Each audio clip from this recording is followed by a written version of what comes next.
Recanto Espírita apresenta Estudando André Luiz, na obra Obreiros da Vida Eterna, psicografia de Francisco Cândido Xavier.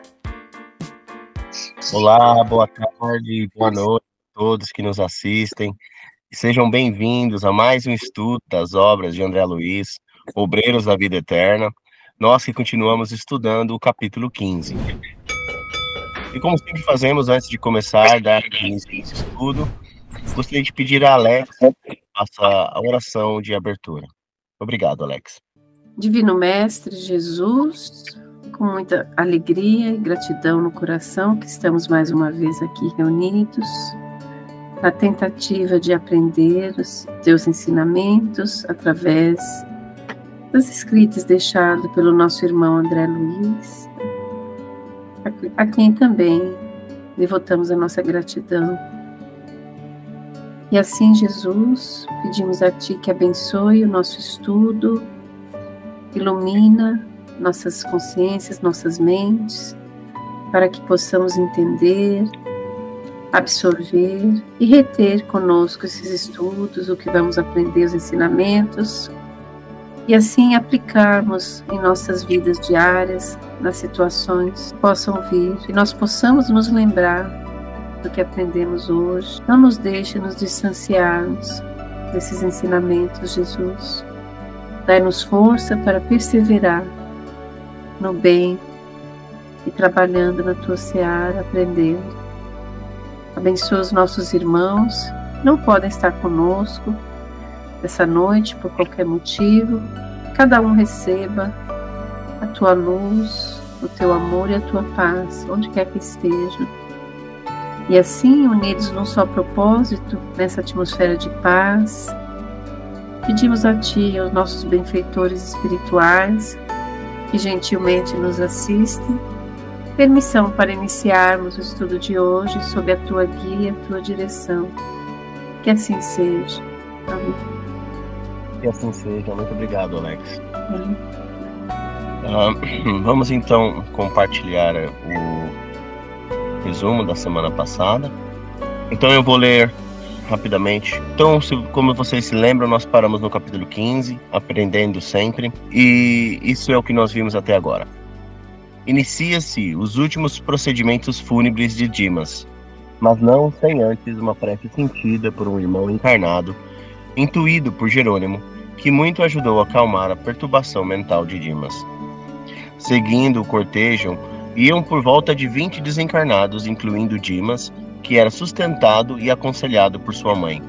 Ao chegar ao cemitério, André surpreendeu-se ao se deparar com uma turba de espíritos que os chamou de vagabundos sem corpo físico. Tentando entender o que se passava, André ouve a explicação de Padre Hipólito. Nosso trabalho no cortejo vai além de apenas assessorar o irmão no momento da transição. Protegemos também os despojos físicos dos ataques de malfeitores que visam subtrair-lhes os resíduos vitais, atacando suas vísceras cadavéricas. E cita que o encontro de Jesus com espíritos endemoniados nada mais era do que espíritos perturbados que habitavam sepulcros. Padre Hipólito continua a dissertar em nossa interpretação errônea do que seria o diabo, afirmando que o diabo não é uma pessoa em si, mas sim todo espírito que se desviar dos desígnios divinos, pervertendo o coração e a inteligência na satisfação de criminosos de caprichos. Tendo dito isso, Padre Hipólito se debruça sobre o corpo e, através de passes longitudinais, dispersa na atmosfera todos os resíduos de vitalidade restantes do corpo. No caso, estamos falando do corpo físico, né? A casca grossa, carnal, da qual Dimas já havia se separado. Nesse momento, André ouve gemidos lacinantes, vindo de pontos diversos do cemitério. Um em especial lhe chama a atenção para uma mulher desencarnada, aparentando ter 36 anos, sentada em terra fofa, que emitia lástimas em tom comovedor. Encontrava-se em sofrimento, revoltada, confusa, e a pedir para ser levada de volta à família, pois não se apercebera da morte do veículo carnal. André, percebendo o seu quadro geral, lhe pergunta: Já orou, minha amiga? Já lembrou da providência divina? A pergunta foi recebida com descaso e revolta. André percebe que as noções de espiritualidade estão distantes de seu ser, do ser, no caso, né, dessa irmã, e observa que seu sofrimento se dá ao fato de ainda estar ligada ao corpo em decomposição pelo cordão prateado que lhe assoma a cabeça. André sente profunda piedade por essa alma sofredora. Esse é o resuminho, né, do que nós vimos até agora. E agora nós continuaremos a leitura e a gente pode voltar só um pouquinho, né, só para a gente se localizar melhor, né, se localizar na história. Quem gostaria de começar a ler aqui, então, do Quero um Médico? José, você que pode ler para nós? Olha, poderia voltar um pouco mais aí, quem está pedindo médico? É essa irmã sofredora. Ela com ela já Tá. estava conversando. Essa irmã que estava desorientada, confusa, revolta. Então volta aqui, isso. Esse aí é o André Luiz que fala, né? Já orou, Sim. minha amiga? Já se lembrou da providência divina? Ah, ok.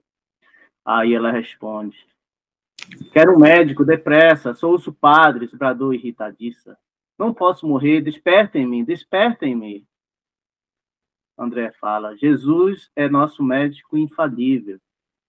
Indico-lhe a oração como remédio providencial para que ele a assista e cure. A infeliz, entretanto, parecia distanciada de qualquer noção de espiritualidade, tentando agarrar-me com as mãos cheias de manchas estranhas. Embora não me alcançasse, gritou estentoricamente: chame meu marido, não suporto mais, estou apodrecendo, oh, quem me despertará? Da fúria aflita, passou ao choro humilde, ferindo-me a sensibilidade. Compreendi, então, que a desventurada sentia todos os fenômenos da decomposição cadavérica e, examinando-a detidamente, reparei que o fio singular, sem a luz prateada que o caracterizava em Dimas, pendia-lhe da cabeça, penetrando chão adentro. Ia exortá-la de novo, recordando-lhe os recursos sublimes da prece, quando de mim se aproximou simpática figura de trabalhador, informando-me com espontânea bondade: meu amigo, não se aflija. A advertência não me soou bem aos ouvidos. Como não preocupar-me diante de infortunada mulher que se declarava esposa e mãe? Como não tentar arrancá-la à perigosa ilusão? Não seria justo consolá-la, esclarecê-la? Não contive a série de interrogações que me afloraram do raciocínio à boca. Longe de um interpelado perturbar-se, respondeu-me tranquilamente. Compreendo-lhe a estranheza. Deve ser a primeira vez que frequenta um cemitério como este. Falta-lhe experiência. Quanto a mim, sou do posto de assistência espiritual à necrópole. Desarmado pela serenidade do interlocutor, renovei a primeira atitude. Reconheci que o local, não obstante repleto de entidades vagabundas, não estava desprovido dos servidores do bem. Somos 4 companheiros apenas, prosseguiu o informante. E, em verdade, não podemos atender a todas as necessidades aparentes do serviço. Creia, porém, que zelamos pela solução de todos os problemas fundamentais. Apesar de nosso cuidado, não podemos, todavia, esquecer o imperativo de sofrimento, não podemos esquecer o imperativo de sofrimento benéfico para todos aqueles que vêm dar até aqui, após deliberados desprezos pelos sublimes patrimônios da vida humana. Eu atingi o sentido oculto das explicações. O cooperador queria dizer, naturalmente, que a presença ali de malfeitores e ociosos desencarnados se justificava em face do grande número de ociosos e malfeitores que se afastam diariamente da crosta da terra. Era o similia similibus em ação, cumprindo-se os ditames da lei do progresso, e flagelando-se mutuamente, alcançaria os desviados a noção do verdadeiro caminho salvador. Fitei a infeliz e expus meu propósito de auxiliá-la. É inútil, esclareceu o prestimoso guarda, equilibrado nos conhecimentos de justiça e seguro na prática pelo convívio diário com a dor. Nossa desventurada irmã permanece sob alta desordem emocional. Completamente louca. Viveu 30 e poucos anos na carne, absolutamente distraída dos problemas espirituais que nos dizem respeito. Gozou a saciedade na taça da vida física. Após feliz casamento, realizado sem qualquer preparo de ordem moral, contraiu gravidez. Situação esta que lhe mereceu menosprezo integral. Comparava o fenômeno orgânico em que se encontrava a ocorrências comuns e, acentuando extravagâncias por demonstrar falsa superioridade, precipitou-se em condições fatais. Chamada testemunha explicante da abelha operosa na colmeia do lar, preferiu a posição da borboleta volúvel, sequiosa de novidades efêmeras. O resultado foi funesto. Fim do parto difícil, sobrevieram infecções e febre maligna, aniquilando-lhe o organismo. Soubemos que, nos últimos instantes, os vaguidos do filhinho tenro despertaram-lhe os instintos de mãe, e a infortunada combateu ferozmente com a morte, mas foi tarde. Jungida aos despojos por conveniência dela própria, tem primado aqui pela inconformação. Vários amigos visitadores, em custosa tarefa de benefício aos recém-desencarnados, têm vindo à necrópole tentando libertá-la.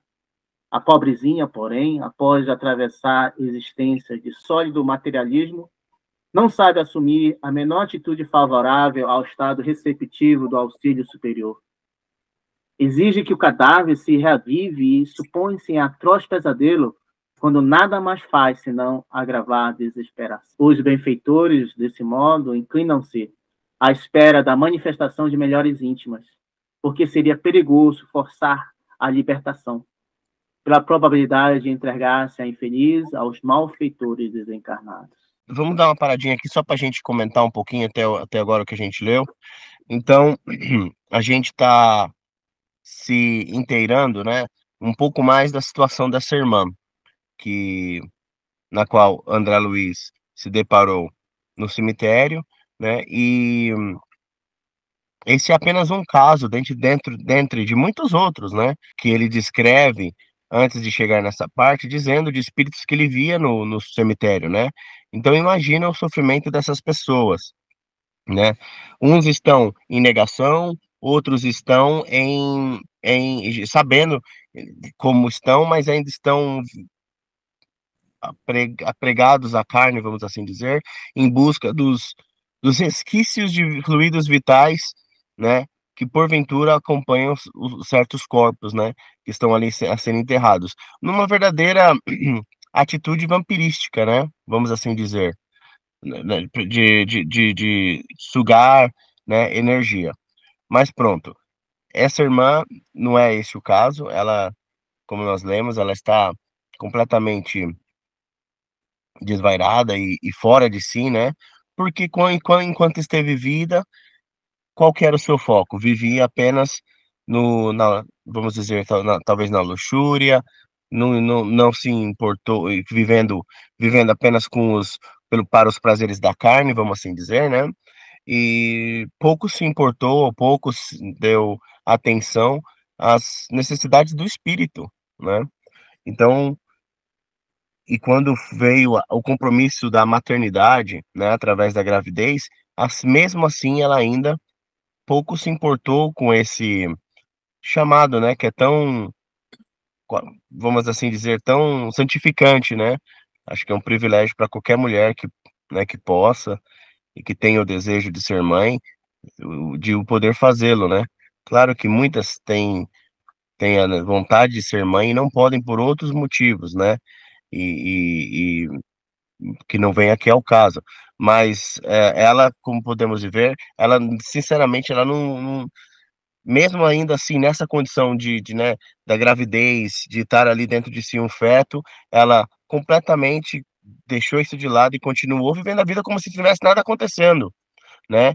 E por causa desse descuido dela, por causa desses desvarios, foi que no final teve um parto complicado, um parto problemático, e que ao fim, a cabo, lhe trouxe o desencarne, né? E às vezes foi o que está descrito também nos últimos momentos, né?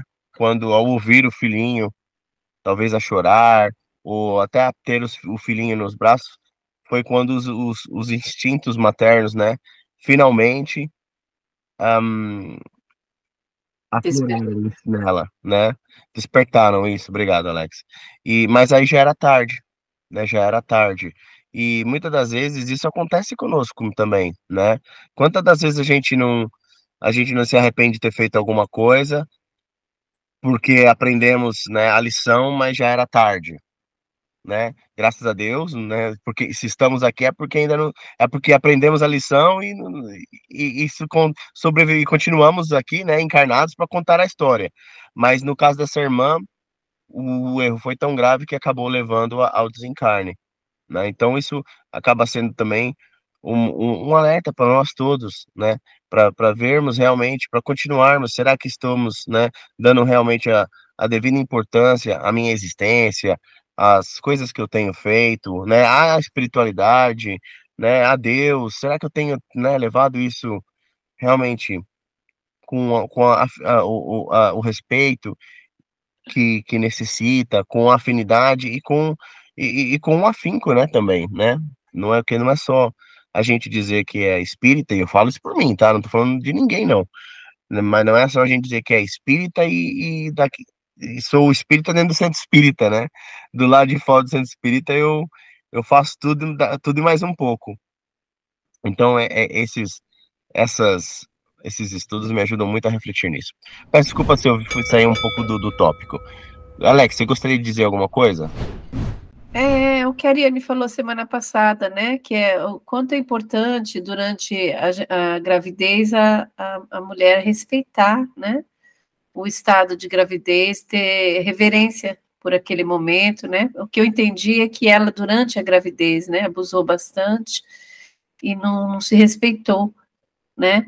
E aí ela mesma causou no final esse desencarne aí e deve ter sido muito angustiante, porque você imagina você estar ali acabando de parir, ouvir os gemidos do bebê, o vagido, né, que é o gemido do bebê, e você saber que você está indo, né, até ela combateu, né, tentou combater, mas já era tarde, né, combater a morte ali, né, e já era tarde, que angústia, que ela deve ter desencarnado numa angústia terrível, né, e também lembrar que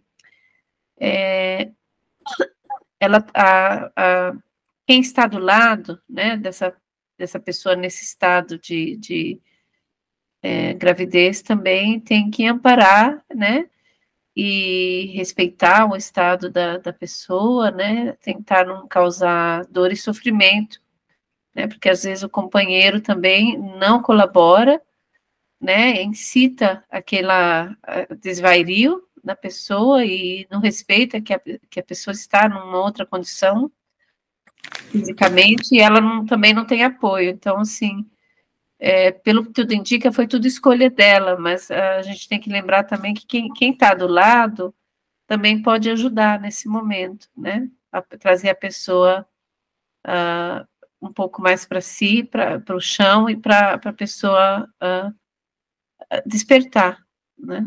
Sim. Sim, ainda não falou, né? Não foi falado ainda nesse capítulo a respeito da posição do marido, né?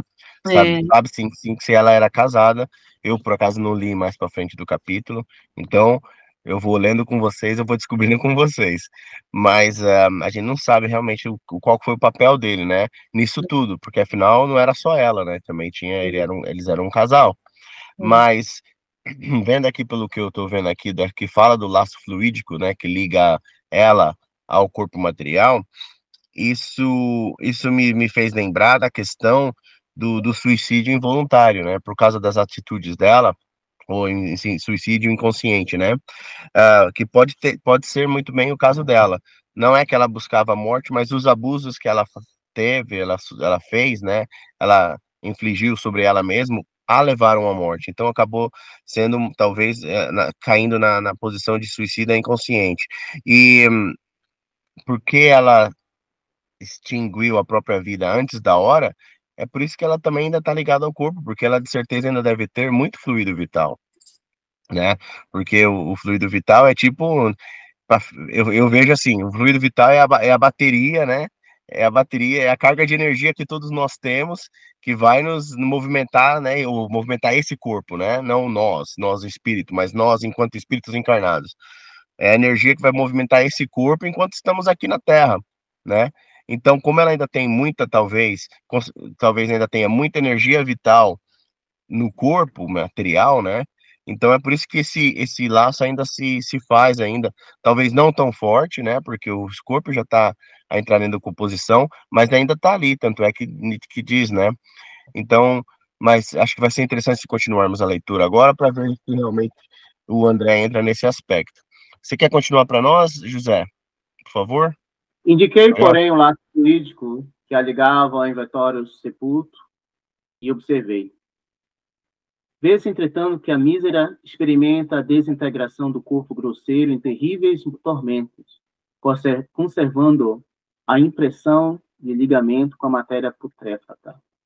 Não teremos recursos para aliviá-la? Tomei a atitude espontânea de quem desejava tentar a medida libertadora e perguntei: quem sabe chegou o momento, não será razoável cortar o grilhão? Que diz? Objetou surpreso o interlocutor. Não, não pode ser. Temos ordens. Acho que eu comentei isso, não, né? O André Luiz chegando e querendo já resolver os problemas, né, velho? Resolveu o problema de todo mundo. Ele é uma alma muito caridosa. Então André insistiu. Por que tamanha exigência? Ainda pergunta, né? Olha, se desatássemos a algema benéfica, ela regressaria intempestiva à residência abandonada, como possessa de revolta, a destruir o que encontrasse. Não tem direito, como mãe infiel ao dever, de flagelar com a sua paixão desvarada o corpinho tenro do filho pequenino e, como esposa desatenta às obrigações, não pode perturbar o serviço de recomposição psíquica do companheiro honesto que lhe ofereceu no mundo o que possuía de melhor. Ah, olha só, ela teve um esposo, né? Ela também negligenciou o casamento, né? Também. É da lei natural que o lavrador colha de conformidade com a semeadura. Quando acalmar as paixões vulcânicas que lhe consomem a alma, quando humilhar o coração voluntarioso, de modo a respeitar a paz dos entes amados que deixou no mundo, então será libertada e dormirá sono reparador, em instância de paz que nunca falta ao necessitado reconhecido as bênçãos de Deus. A lição era dura, mas lógica. A infortunada criatura, alheia à nossa conversação, prosseguia gritando: qual demente hospitalizado em prisão dolorosa. Tentei ampliar as minhas observações, mas o servidor chamou-me a outras zonas, de onde partiam gemidos estridentes. São vários infelizes na vigília da loucura, disse calmo. E designando um velhote desencarnado de cócoras sobre a própria campa, acrescentou: o que é campa? Campa é o túmulo? Não sei. Acho que Campa deve ser o túmulo. Eu penso que sim, mas a gente já vai ver. Sim, é o túmulo. São aqueles materiais que se usam para cobrir as pessoas nos cemitérios. Normalmente são mármore ou pedra. Assim. Então tinha um velhote de cócoras em cima do próprio túmulo. Aí então o benfeitor aponta para ele. E designando o velhote desencarnado de cócoras sobre a própria campa, acrescentou: venha, André, e escute-o. Acompanhando meu novo amigo, reparei que o sofredor mantinha-se igualmente em ligação com o fundo. Ai, meu Deus, dizia, quem me guardará o dinheiro? Quem me guardará o dinheiro? Observando-nos a aproximação, rogava súplice. Quem são? Querem roubar-me? Socorram-me, socorram-me! Debalde, enderecei-lhe palavras de encorajamento e consolação. Não houve, informou o sentinela obsequioso. A mente dele está cheia das imagens de moedas, letras, cédulas e cifrões. Vai demorar-se bastante na presente situação e, como vê, não podemos, em sã consciência, facilitar-lhe a retirada, porque iria castigar os herdeiros e zuzi-los diariamente.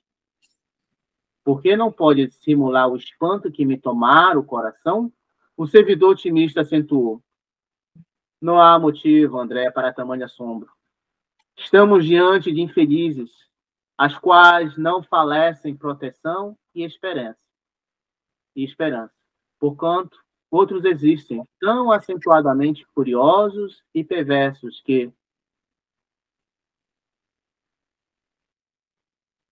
do fundo escuro do sepulcro se precipitam nos tenebrosos despenhadeiros das esferas subcostrais, tal o estado deplorável de suas consciências, atraídas para as trevas pesadas. Sem fugir ao padrão da tranquilidade do colaborador cônscios do serviço a realizar, acrescentou. Segundo concluímos, se há alegria para todos os gostos, há também sofrimento para todas as necessidades. Eita, nós, hein? Vamos parar só um pouquinho aqui, José. Você quer comentar alguma coisa? Não, é Quer isso, comentar né? alguma coisa? Não? Alguém quer comentar? Achei muito interessante isso aqui, o que ele falou, aqui na última frase dele. Segundo concluímos, se há alegria para todos os gostos, há também sofrimento para todas as necessidades. Gente, eu acho que isso é muito profundo, viu? Eu, a gente, né, me faz a pensar, isso me remete à providência divina, sabe, né? A Deus que a todos nós cuida, que nos dá aquilo que nós precisamos quando nós precisamos. Esses irmãos, né, estão nada mais, nada menos do que plantando aquilo que colheu, né? A plantação é, a Livre, né? plantação é, hã? A semeadura é livre. É livre, exatamente. A semeadura é livre, é espontânea. A gente semeia o que quer, se quiser, e assim por diante, né? Mas agora a colheita é obrigatória, né? Ou seja, tudo que a gente planta, a gente colhe, né? Que já é um ditado muito antigo que toda criança sabe de cor, talvez, né? Mas no espiritismo é uma verdade, esse ditado transforma-se numa verdade, assim, acima de muitas outras coisas e mostra a providência divina. Eles ignoraram, né, as necessidades do espírito, as necessidades espirituais. Um se prendeu no materialismo, a outra se prendeu na luxúria, nos exageros, nos vícios, talvez, né? Estou eu extrapolando um pouquinho, porque não diz, mas imaginamos, né? Devido aos relatos, a gente começa a imaginar os tipos de cenários que um espírito da envergadura dela se meteu. Né? Ou seja, então eles plantaram todas essas coisas. E chega a hora da morte, chega a hora do desencarne, os credores estão à porta. E quem são os credores? Algumas vezes são credores externos, outros espíritos a quem nós prejudicamos, a quem nós fizemos mal, a quem nós perseguimos, enfim, que quando desencarnamos estão lá do outro lado da nossa espera. Mas tem um outro credor também, que é a nossa própria consciência, né? E muitas das vezes esse credor é o mais cruel, porque somos nós sendo credores de nós mesmos. E às vezes a situação é tão séria que a gente vê esses espíritos, por exemplo, como esse senhor e como é essa senhora também, esse irmão e essa irmã, que estão presos em seus campos mentais, ainda vivendo naquele loop, né? Naqueles quadros que se repetem em suas mentes, né? Sem parar. Por quê? Porque sentem-se culpados, porque sentem-se presos, né, a essa realidade que já não existe mais. Mas o sentimento de culpa é tão grande que os torna prisioneiros de si mesmo. Mas aqui voltamos a dizer, nada é sem sem um motivo, nada sem um porquê.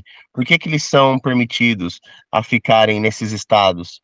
Não indeterminadamente, mas pelo tempo determinado, mas pelo tempo necessário. Por quê? Porque é só passando por isso que eles vão cair em si, aprender e a rever a própria situação. Como, por exemplo, esse último irmão que ele falou, ligado ao materialismo. Se eles, de repente, né, libertam ele do corpo físico e deixam ele ir, sem oferecer mais nenhuma ajuda, ele vai simplesmente voltar ao berço familiar e perseguir todos aqueles que ficaram com a sua fortuna, por exemplo, né? E que bem isso vai fazer a alguém? Não vai fazer bem a ninguém, nem mesmo ao espírito que desencarnou e nem aqueles que ainda estão encarnados, né? E assim por diante. Então nada é por acaso e nada acontece, né? Porque Deus é um Deus vingativo, porque Deus é um Deus, né, que gosta de ver a gente sofrer. Não, nós plantamos, nós colhemos e precisamos passar por essas situações para aprendermos as lições e poder depois, mais para frente, com a ajuda dos anjos de Deus, né, os espíritos benfeitores, a espiritualidade maior, começar a trilhar no caminho da retificação, né? Alguém gostaria de falar alguma coisa? É por isso que a gente tem que tomar muito cuidado com as paixões, né, que a gente tem, porque se a gente se torna escravo das paixões, por exemplo, ele tinha paixão pelo dinheiro, né, ela tinha paixão pelos prazeres, né, que ela desfrutava ali da vida, e se a gente se torna escravos das nossas paixões e a gente vive dessa forma na Terra, não vai ser diferente no mundo espiritual. Você vai continuar escravo das paixões, né? Só que você, com o agravo, que lá você não tem acesso a elas, e por isso que você enlouquece. Então, o agravante maior é que você continua o escravo das paixões, mas na Terra você tinha acesso a essas paixões e até dominava o que você gostava.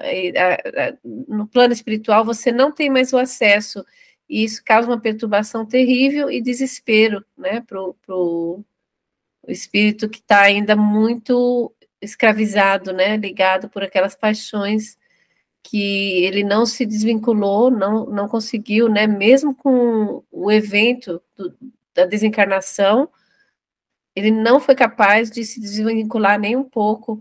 Tem até um episódio do André Luiz, que acho que não lembro se foi no Nosso Lar, no livro Nosso Lar ou em outro, que ele encontrou com o avô dele, né?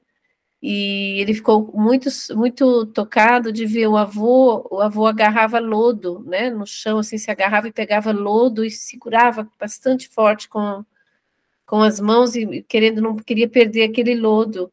E ele falou um pouco com o avô, mas o avô estava muito atormentado, querendo agarrar o lodo e não deu não conseguiu perceber muito a presença dele. E aí o benfeitor falou para ele, é porque ele foi muito apegado ao dinheiro e ele tem muito medo ainda de perder o dinheiro, então ele agarra o lodo, né? A que ponto chega o apego, né, ao bem material da pessoa, a ponto dela não só não perceber, mas ela substituir o dinheiro por qualquer coisa que esteja ali na frente dela. Na casa do pai do André Luiz era o lodo, contanto que ela segure, né, agarre com as mãos aquilo ali. Então, a gente vive na morte como a gente viveu na vida, não tem muita diferença. Se você foi escravo do dinheiro, escravo do materialismo ou de qualquer outra coisa, na morte você continua, só que sem o acesso. E aí a perturbação é dobrada, né? É verdade, Alex. Muito bem dito isso que você falou. Mais alguém gostaria de comentar alguma coisa? Então a gente continua a leitura. Então, você quer continuar, José? Sim, vamos continuar. Obrigado, pessoal, pelo comentário. Nesse instante, Jerônimo chamou-me apóstolos. Agradeci ao amável informante, profundamente emocionado pelo que vira, e despedi-me incontinente. Esvaziara-se de companheiros encarnados a necrópole e o próprio coveiro dirigia-se a saída. Foi comovente o adeus entre Dimas e a genitora, que prometeu visitá-lo sempre que possível. Após agradecimentos mútuos e recíprocos votos de paz, sentimos-nos, enfim, em condições de partir por nossa vez. Antes, porém, minha curiosidade inquiridora desejava entrar em ação. Como se sentiria Dimas agora? Não seria interessante consultar-lhe as opiniões e os informes? Testemunho valioso poderia fornecer-me para qualquer eventualidade futura de esclarecer o outro. Em minha esfera pessoal de observação, não pudera acolher pormenores, uma vez que a morte me surpreendera em absoluto alinhamento das teses de vida eterna e, no derradeiro transe carnal, minha inconsciência fora completa. Nosso dirigente percebeu meu propósito e falou bem-humorado. Pode perguntar, Dimas, o que você deseja saber? Oh, beleza, hein? Era tudo que o André queria. Manifestei-lhe reconhecimento, enquanto o recém-liberto aquecia bondoso aos meus desejos. Sente ainda os fenômenos da dor física? Comecei. Dimas responde, guardo integral impressão do corpo que acabei de deixar. Noto, porém, que, ao desejar permanecer ao lado dos meus e continuar onde sempre estive durante muitos anos, volto a experimentar os padecimentos que sofri. Entretanto, ao conformar-me com os superiores desígnios, sinto-me logo mais leve e reconfortado. Apesar da reduzida fração de tempo em que me vejo desperto, já pude fazer semelhante observação. E os 5 sentidos? Tenho-os em função perfeita. Sente fome? Chego a notar o estômago vazio e ficaria satisfeito se recebesse algo de comer. Mas esse desejo não é incômodo ou torturante. E sede? Sim, embora não sofra por isso. Ia continuar o curioso inquérito. Parecia criança, né? Perguntando, por quê? Por quê? Por quê? Ia continuar o curioso inquérito, mas Jerônimo, sorridente, desarmou minha pesquisa, asseverando. André, você pode intensificar o relatório das impressões quanto deseja. Interessado em colaborar na criação da técnica descritiva da morte, porém, de que não se verificam 2 desencarnações rigorosamente iguais. O plano impressivo depende da posição espiritual de cada um. Oh, isso é importante, hein? Muito. Sorrimos todos ante meus impulsos juvenis de saber, infantis de saber, eu diria. E, amparando Dimas, carinhosamente, efetuamos satisfeitos a viagem de volta. Então, eles estão viajando de volta para o nosso lar, né? Mas aí não fala o que vai acontecer com o Dimas, né? O Dimas vai voltar com eles? Mas ele disse Não, pode amparando, eu imagino que o Dimas esteja com ele, né? Amparando Dimas. Sim, o Dimas foi com eles, né? Mas eu posso estar enganado, mas eu penso que eles vão, antes de ir para o nosso lar, talvez eles vão diretamente para a casa de Fabiano, né? Porque pode ser, não sei, né? Pode ser que eles voltem para a casa de Fabiano, não sei. A Mas gente o vai Dimas ter agora as cenas do próximo capítulo. Dimas vai voltar com o Jerônimo e o André Luiz, né? Ou não? Tá? Sim, porque ele já despediu da mãe, né? Já foi falado que a mãe já se despediu dele. Porque a mãe está num plano superior mais elevado, né? Como é geralmente o caso quando a gente vê, né? De muitas mães, né?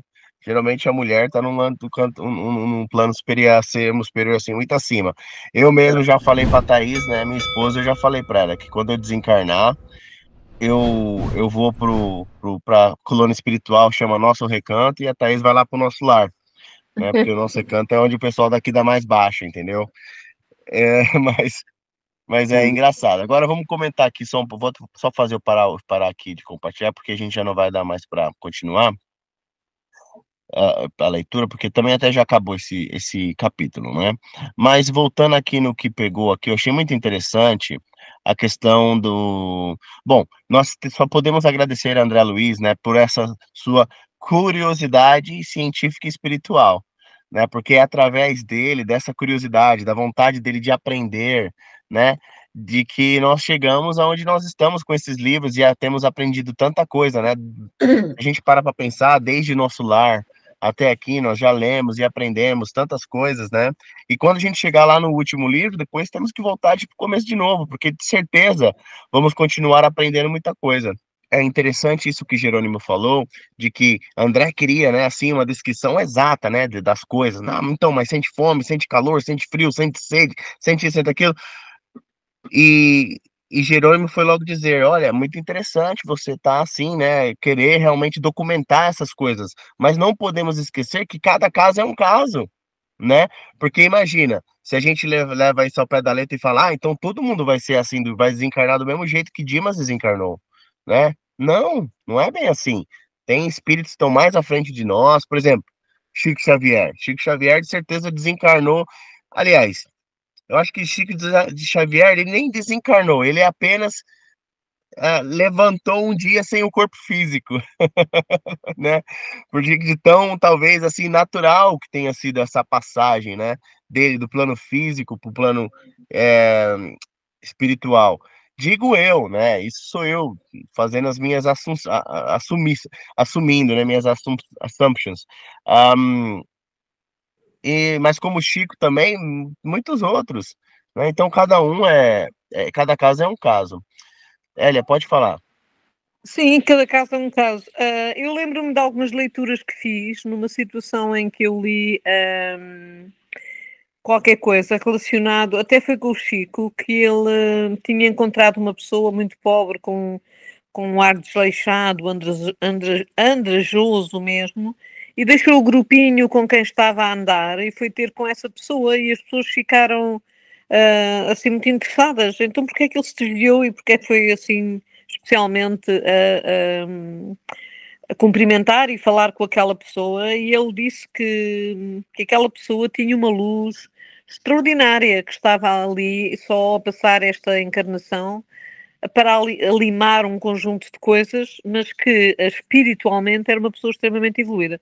E eu acredito que, mesmo aquelas pessoas que muitas vezes nós achamos que não têm, que não são evoluídas espiritualmente, que são muito limitadas, podem exatamente utilizar uma reencarnação para ligar uma aresta, ou seja, vêm espiar qualquer coisa, vêm aprender qualquer coisa, tal como nós vamos, não é? E nós, se calhar, nem damos por ela, mas na verdade, se formos depois desencarnados, eventualmente ela estará num patamar espiritual muito mais sublime e muito mais delicado que nós, não é? E eu acredito nisso. Porque depois também há aquela grande coisa de a compaixão tem que ser praticada, não é? E a compaixão tem, eu acho que existe na base deste estado de consciência, de que a pessoa, quem somos nós para julgar? Não é? As aparências não dizem tudo e podes estar a olhar para uma pessoa que achas coitado. E pensares porque estudas espiritismo ou porque és um bom filósofo ou porque és muito culto ou muito rico que estás num patamar mais elevado e não estás definitivamente. Não é? Porque há várias dimensões, porque a vibração da evolução, não é? Da nossa evolução espiritual tem dimensões enormes e mundos muito especiais que nós não conseguimos assim perceber muito bem, não é? Mas Jesus deixou todos esses ensinamentos e os grandes chefes, os grandes sábios e iluminados nos dizem para ter amor, compaixão, não julgar, não é? Tudo isto está implícito que isto pode acontecer no reino dos encarnados. Não sei se me fiz entender. Sim, sim. Entretanto, a questão da aceitação ao próximo, né, e da onde cada um de nós nos encontramos é um processo contínuo Sim, pode, sim, exato. e eterno, né, vamos assim dizer, né, porque se for olharmos ao mundo agora, por exemplo, principalmente agora, temos tido tantos conflitos de guerra, né, infelizmente, novamente na Europa, no Oriente Médio, essas tensões mais uma vez estão exacerbadas, e isso é tudo que da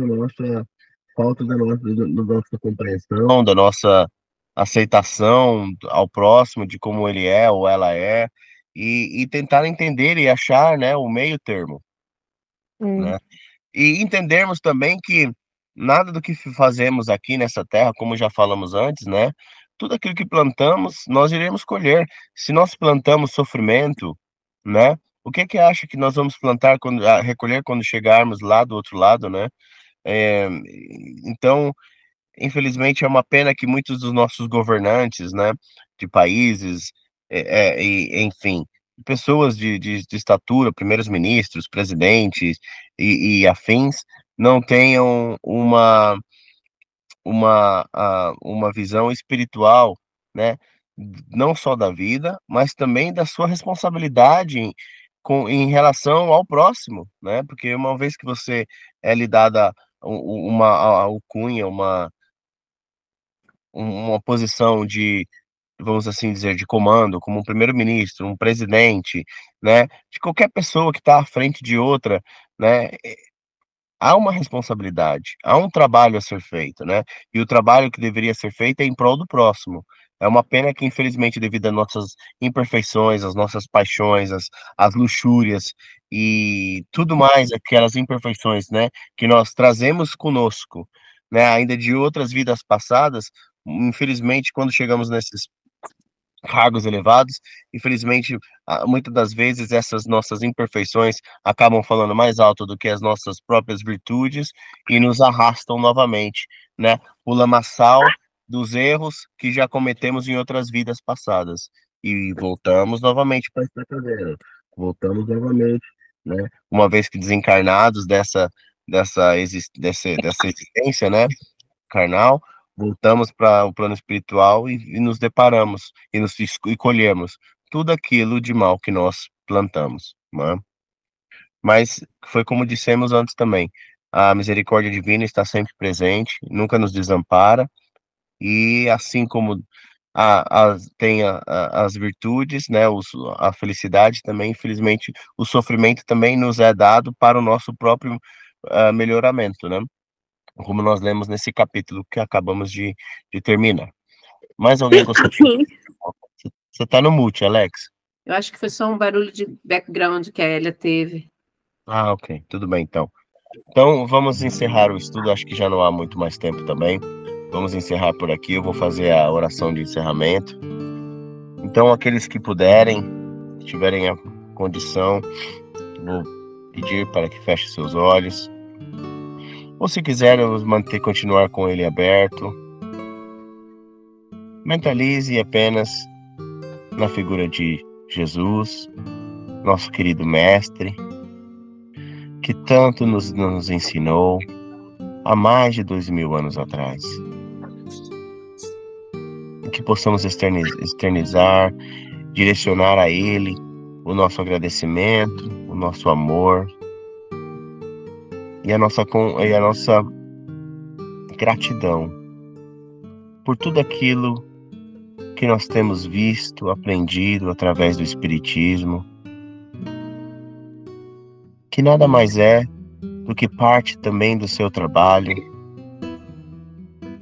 através de Allan Kardec, através dos espíritos benfeitores, que, juntamente com Allan Kardec, codificaram essa doutrina tão magnífica, tão maravilhosa, tão esclarecedora a todos nós, que há tanto traz-nos consolo, traz-nos ensinamentos que são imortais para o espírito, para a nossa alma. Agradecemos a vida do nosso querido Chico Xavier, também esse que foi ser de luz, que andou conosco nessa terra e que foi um feixe de luz em meio à escuridão e que trouxe-nos tanto mais saber das realidades e das verdades dos espíritos através dos seus livros, da sua psicografia abençoada. Agradecemos a André Luiz por tudo isso que nós temos aprendido com ele e por tudo mais que ainda iremos aprender em seus livros, através da sua pesquisa científica e espiritual, através da sua incessante vontade de aprender e ensinar. E com esse sentimento de gratidão, elevamos os nossos pensamentos ao nosso grande Deus e Pai, Criador de todas as coisas. Palavras não são insuficientes para expressar o nosso amor, a nossa gratidão e o nosso desejo de expressarmos tudo aquilo que sentimos. E incapacitados que somos de extrapolar em palavras esses sentimentos. Procuramos então abraçar a humanidade como um ser só, elevando esse sentimento de amor, de caridade a todos aqueles irmãos e irmãs, crianças, velhos e jovens, que se encontram em sofrimento através do globo, sejam elas causadas por guerras, pela fome, pela destruição, pelas doenças, por tudo aquilo que nós, em nossos sentimentos de mesquinhos, sendo egoístas, causamos muitas das vezes ao nosso próximo. Que os governantes dos países possam terem seus olhos abertos pela espiritualidade maior e que eles possam enxergar que muito melhor seria fazer o bem do que o mal. Que nós possamos tolerar e compreender um ao outro, sermos tolerantes, abrirmos os laços de comunicação, tentarmos entender um ao outro e chegarmos às soluções dos nossos problemas.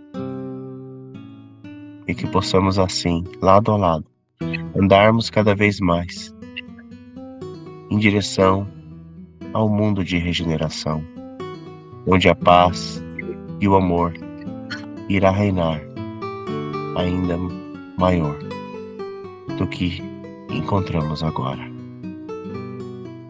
E assim, agraciados que somos pela oportunidade de estarmos reunidos nessa plataforma digital para mais um estudo, pedimos à espiritualidade maior que nos dê a oportunidade e a permissão para encerrarmos mais esse estudo e que possamos todos nós descansarmos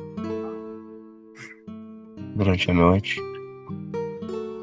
e que possamos acordar amanhã refeitos, com as nossas energias refeitas, preparados para mais um dia de trabalho, de luta e de convivência com os nossos irmãos e irmãs nesse plano terrestre. Que assim seja. Amém.